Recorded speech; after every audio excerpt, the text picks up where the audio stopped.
The incidence of ACL tears among teenage athletes have been rising over the past few decades, and multiple published studies have found that female athletes are at a significantly higher risk for ACL tears relative to their male counterparts.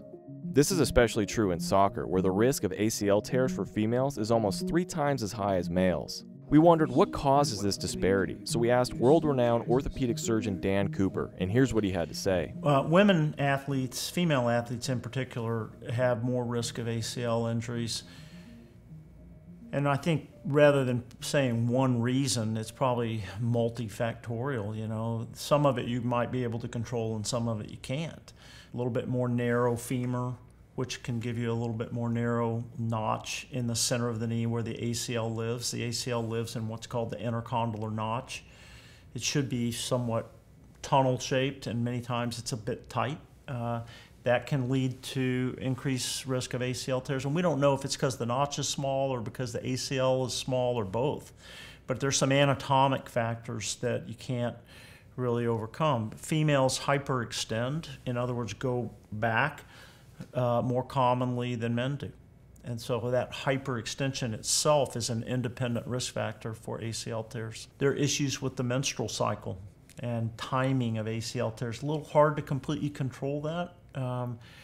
There's a lot of investigation into that, but there are certain points in the menstrual cycle of estrogen and progesterone in a woman's system that increase the risk of ACL injury. If you talk about what a woman can do to prevent, you can't necessarily prevent all those things, but what you can do is an ACL functional prevention program. There are several of them out there, and they usually involve a set of 5 to 8 exercises that are done for about 20 minutes, 3 days a week prior to participation. There's some really good ones. FIFA has one, the FIFA 11.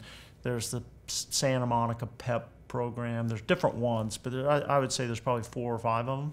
The key is do something that involves functional athletic movement, landing training for about 20 minutes as a pre-participation warm-up 3 times a week. And that absolutely does reduce the risk of ACL tears.